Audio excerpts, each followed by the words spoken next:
Think about it. You can look at any business, and if you want to know what shifts a business, what shifts your life, there's one force: decision-making.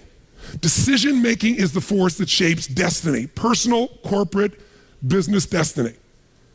How many of you can think of decisions that you made years ago, 1 or 2 decisions, 5, 10, 15 years ago, that decision, you may not have realized it at the time, but that decision was one of the most important decisions of your life. If you'd made a different decision there, you'd gone a different direction, your life would be completely different today. Who can relate to this in your life? Say I. The secret then is getting darn good at making more effective decisions. Now, by the way, are we always going to make the right decision, yes or no? Absolutely not, no way in a million years.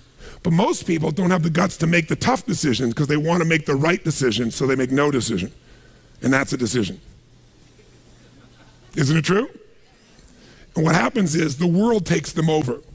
So decision-making is the power. Now, there's 3 decisions you're making every moment of your life and of your business. You're making it right now in this room. And if you're watching here on film especially, you might make some decisions because you're not in the environment that's different. But the first decision you're making every moment of your life that affects your life and business is, what are you going to focus on? Because whatever you focus on, you're going to feel. So as a business owner, every employee you have each day comes in and they make decisions about what to focus on. Some people focus on their own needs, some people focus on the customer's needs. Is that going to change the quality of what your business does? How it does, yes or no? A little or completely? Completely. Some people focus on what they can't control every day. Can you predict, if you're focusing every day on what you can't control, how you're going to feel about your life or your business? You're going to be overwhelmed, you're going to be depressed, you're going to be frustrated. Right now, you're deciding what to focus on. You can be focusing on, okay, we're getting into it now. I got the energy, now we're going to get into the meat of this. You're right, all business is decision-making. Better decisions, better life. Or you could be saying, wow, my neighbor smells after all that jumping up and down. Notice that focus, right? Whatever you focus on, you're going to experience though, true? Now, some people make a decision and then they focus on the decision about how it didn't work out versus what they learned. Because there are going to be plenty of decisions that don't work out. In fact, probably if we were honest, most of us forget them. But most of our decisions aren't necessarily the right decisions if we make gutsy ones. But the ultimate decision is the ability to choose again. So focus is a decision. It's happening right now. It's happening in your business. But here's what we're looking for. There's a pattern of focus. At some stages in business, as you're going to learn today, the focus of the entrepreneur in the business is increasing sales. And they increase sales, and when they're successful, they eventually fail. Because their sales are increasing, but what's not? Someone tell me, what's not? Profits. Some people are totally focused on profits. Can you make any company profitable, yes or no? Sure you can. Cut enough stuff, you can make any company profitable for a while. A day, a week, a month, a year, a decade. True? At different stages in the business, you must change your focus. There's a life cycle to a business. If you're going to make effective decisions, you got to know where you are on that life cycle. You make decisions differently for a teenager than a toddler, than a grown adult, don't you?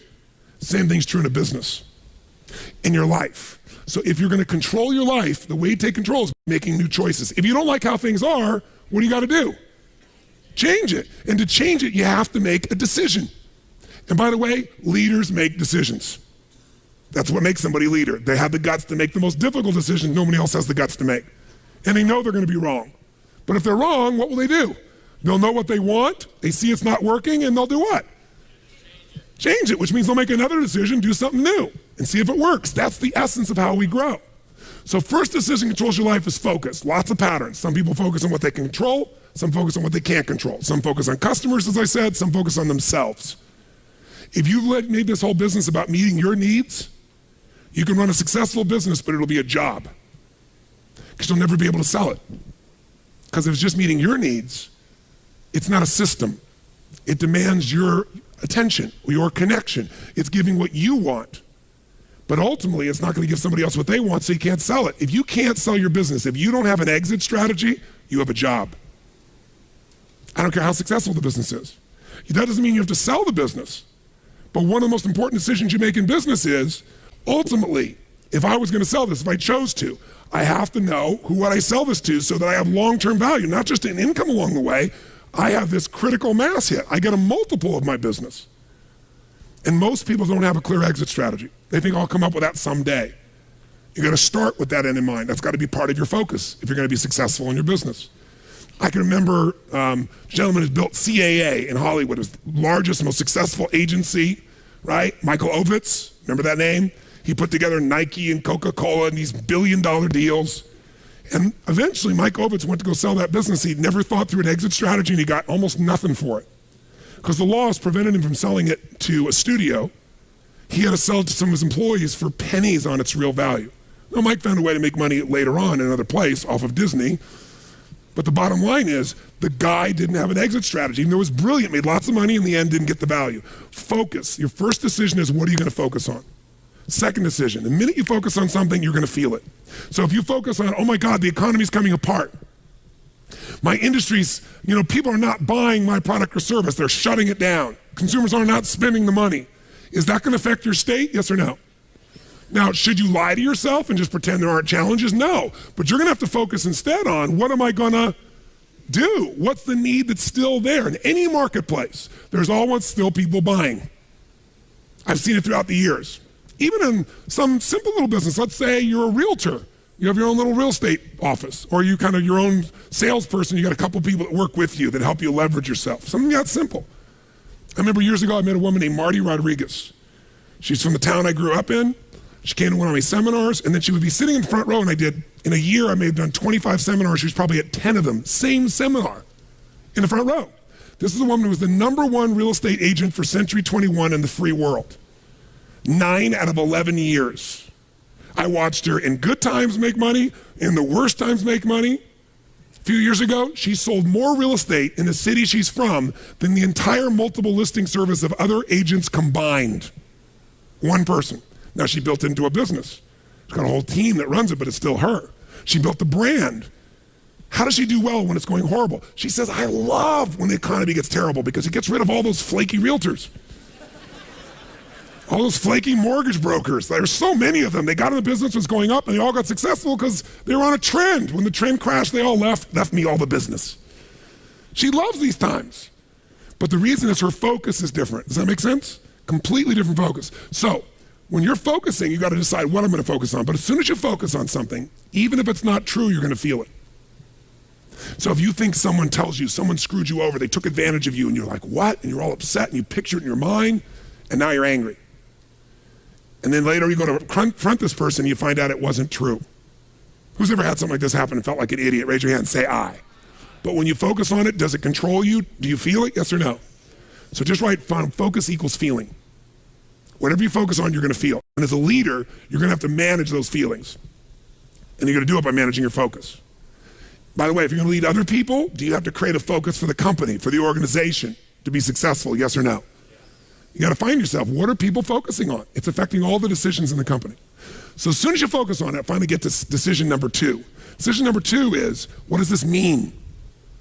When you focus on something, you got to give it a meaning. Is this the end or the beginning? If you think this is the end of your business, the end of opportunity, the end of our economy, are you going to feel differently and act differently than if you think it's the beginning? Yes or no? See, the difference between Joe Kennedy with $4 million in 1929 and Joe Kennedy with $180+ million in 1932, that big a jump, different focus, different meaning. When everybody else said it was the end and they were focusing on how to survive, he was focusing on how to take market share. He was focusing on what the opportunities were. The meaning for him was, is this the greatest opportunity of my lifetime? There'll never be another time like this. And he made enough money in that time that took care of all his heirs after that for decades to come. All because he had a different focus and a different meaning. Listen, if you're in an intimate relationship and you think it's the end of that relationship, are you going to treat that person the same way as if you think it's the beginning? Yes or no? No. Somebody's laughing over here. They know. No way. But you know what? In the beginning of a relationship, what will you do for somebody you love? What will you do for them? Come on, what? What? If they say, would you take out the trash? What do you say? I'll take out the trash, of course. What else would you like me to do? Isn't it true? After 3 or 4 years, they say, or 5 or 7, they go, will you take out the trash? The person goes, what do I look like, your janitor? And they go, I don't know what it is. We don't seem to have the same attraction. I don't know what happened. Here's what I tell people. Treat people at the end of the relationship like it's the beginning and there won't be an end.